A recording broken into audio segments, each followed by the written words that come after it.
If f dash x is equal to x plus one by x, question में क्या given है आपको, as per question value of f dash is x is equal to x plus one by x, then f x is equal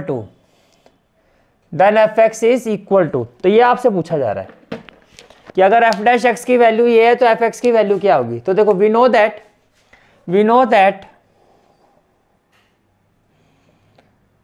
that integration of f dash x किसके equal होगा, f x के। We know that integration of f dash x किसके equal होगा, f x के equal होगा। Integration of f dash x will be equal to f x plus c, ये किसके equal होगा, एफ एक्स प्लस सी के। अब एफ डैश एक्स की वैल्यू क्या है, x plus one by x t x, तो ये किसके इक्वल हो जाएगा, ये हो जाएगा x square plus log x plus c, x square plus log x plus c. यहां तक समझ में आ गया। तो अगर आप ऑप्शन देखो एक्स का क्या हो जाएगा, x square by 2 plus log x plus C,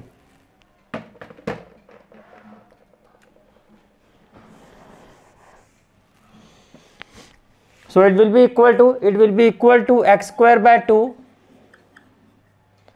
plus log x plus c, that is option C. The scalar projection of the vector, let say first vector is vector A, as per question value of vector A is 3i cap minus j cap minus 2k cap on the vector, तो second vector को हम vector b ले लेते हैं, i cap plus 2j cap minus 3k cap. तो as per question हमें projection of vector a on vector b find करना है। हमें क्या फाइंड करना है, projection of vector a on vector b. Now projection of vector A on vector B, ये क्या होता है, vector A dot vector B। Projection किस पर फाइंड करना है, ऑन वेक्टर B, तो upon magnitude of vector B हो जाएगा, अपॉन क्या हो जाएगा, magnitude of vector B। Now vector A, value of vector A is 3i cap minus j cap minus 2k cap dot vector B, i cap plus 2j cap minus 3k cap upon magnitude of vector B, that is i cap का coefficient क्या है 1, that is 1 square plus 2 square plus minus 3 square ये clear हो गया, ठीक है। Now I cap क्या होता है 1, तो ये हो जाएगा 3 इंटू 1 क्या हो जाएगा 3, 2j cap minus j cap ये हो जाएगा -2 और -2k क्या माइनस 3k क्या माइनस माइनस क्या हो जाएगा प्लस, तो ये हो जाएगा 6 अपॉन 9 प्लस 4 13 प्लस 1 14। तो राइट आंसर क्या हो जाएगा 9 minus 2 that is 7 by root 14 that is option A. Is it clear? Is the corner point of the shaded unbounded feasible region of an LPP are 0, 4. See, given corner points are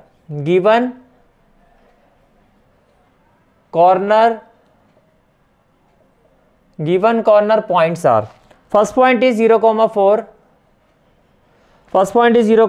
Then 0.6, 1.6 and 3,0 तब minimum value of the objective function.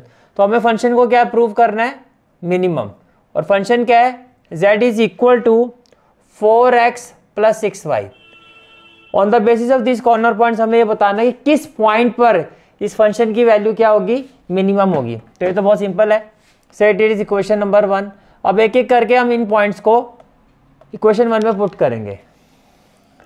Put 0, 4 in equation 1। तो ये जो function है z, इसकी value क्या हो जाएगी 4, x की जगह क्या आ जाएगा 0 प्लस 6, y की जगह क्या आ जाएगा 4, तो ये हो गया 24। ये क्या हो गया 24। तो फर्स्ट कॉर्नर पॉइंट पर जो फंक्शन की वैल्यू आ रही है वो क्या आ रही है 24। Now put 0.6 comma 1.6 in equation 1। तो z इक्वल टू क्या हो जाएगा 4 इंटू एक्स, एक्स की जगह क्या आ जाएगा 0.6 प्लस 6 इंटू वाई, वाई की जगह क्या आ जाएगा 1.6। तो ये क्या हो जाएगा 6 4 24 दैट इज 2.4 और 16 6 96 दैट इज 9.6। अब 6 प्लस 4 क्या हो जाएगा 10, 11 प्लस 1 क्या हो जाएगा 12। तो बेसिकली इस पॉइंट पर जो वैल्यू आ रही है वो 12 आ रही है, इस पॉइंट पर जो वैल्यू आ रही है वो क्या आ रही है 12। Now will put this value, this point, put 3,0, put 3,0 in equation 1, put 3,0 in equation 1। तो z इक्वल टू क्या हो जाएगा 4 इंटू 3, 4 इंटू 3, तो x की जगह 3 आ जाएगा प्लस 6 इंटू और y की जगह क्या आ जाएगा 0। तो ये भी 0 आ गया और ये भी 12 आ गया। अब ये क्वेश्चन बहुत ही ज़्यादा इंटरेस्टिंग बन गया। अब आप तो मिनिमम पॉइंट डायरेक्टली तो बता नहीं सकते हो, क्यों? क्योंकि देखो यहाँ भी 12 है और ये भी 12 है। तो इसमें क्या होता है, as we know that when there are two minimum or maximum points, when there are two minimum or maximum points, जब दो मिनिमम या मैक्सिमम पॉइंट्स होते हैं तब क्या होता है, then each and every point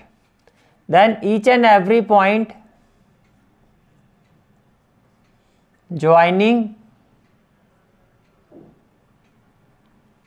then each and every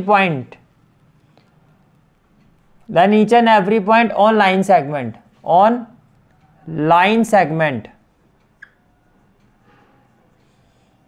joining these two points,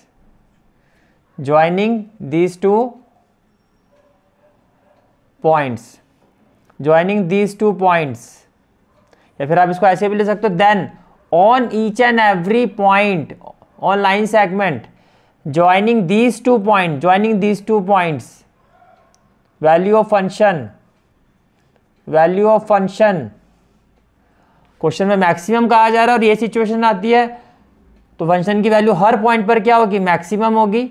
और क्वेश्चन में अगर मिनिमम पूछा जा रहा है तो लाइन सेगमेंट में हर पॉइंट पर on each and every point of this line segment तो वैल्यू ऑफ फंक्शन क्या होगी, वो क्या होगी, मिनिमम होगी। तो ये आपका कंसेप्ट है इस क्वेश्चन का।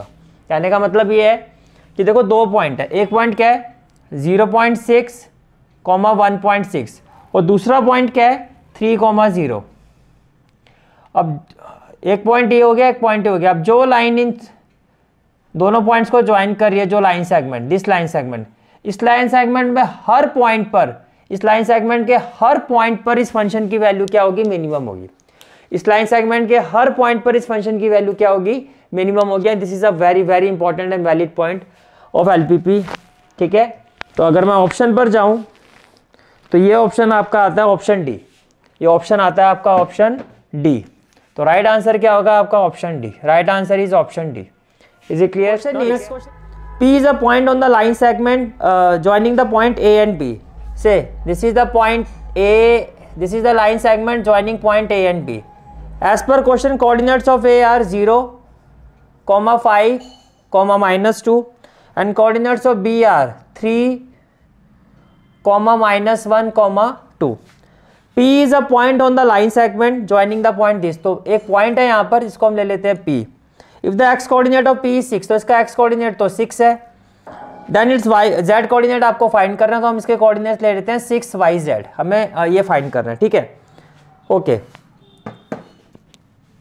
सो what we know that equation of line, we know that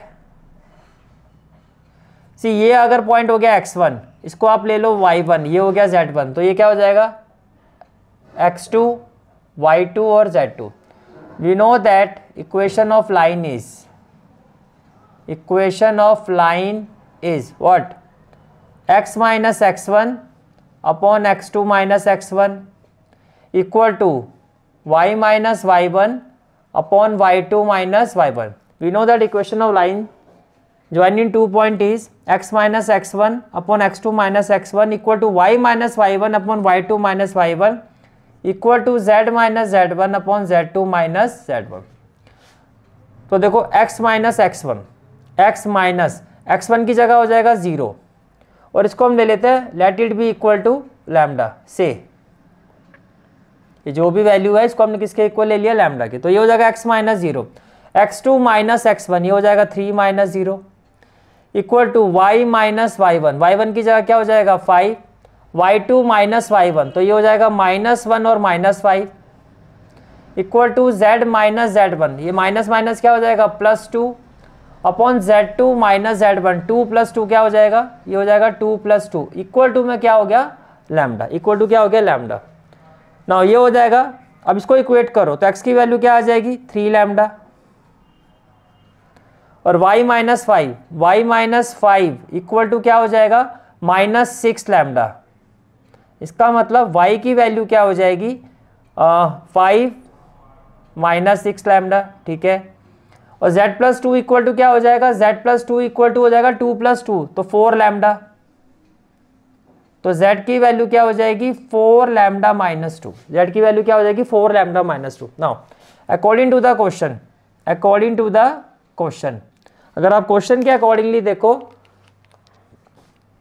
अब ये जो पॉइंट्स आए हैं एक्स वाई जेड, ये जो पॉइंट्स आए हैं एक्स वाई जेड, ये इस पॉइंट को सेटिस्फाई करेंगे क्योंकि ये जो पॉइंट है ये बी सी लाइन पर है और ये जो पॉइंट है ये बी सी लाइन पर है। कहने का मतलब ये है कि जो 3 लैम्डा आपका वो किसके इक्वल होना चाहिए 6 के, 3 लैम्डा किसके इक्वल होना चाहिए 6 के, तो लैम्डा की वैल्यू क्या हो जाएगी lambda will be equal to 2, lambda will be equal to 2। ये समझ में आ गया, ठीक है।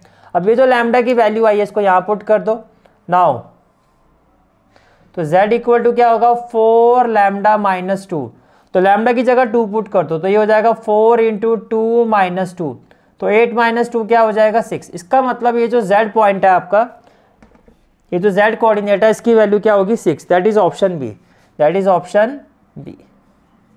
assertion is the acute angle between the line, vector form में लाइन की वैल्यू गिवन है i cap plus j cap plus 2k cap plus lambda i cap minus j cap. acute angle between the line r vector and x axis, आपको कहा जा रहा है इसके बीच में जो एक्यूट एंगल की वैल्यू होगी वो क्या होगी π/4। Acute angle between this line and x axis वो क्या बनेगा, वो होगा π/4। देखो अगर मैं इसको, we know that vector form of line is equal to a vector plus lambda b vector, तो यहाँ पर ये जो है ये आपका क्या हो गया b वेक्टर हो गया, ये क्या हो गया आपका b वेक्टर, ठीक है।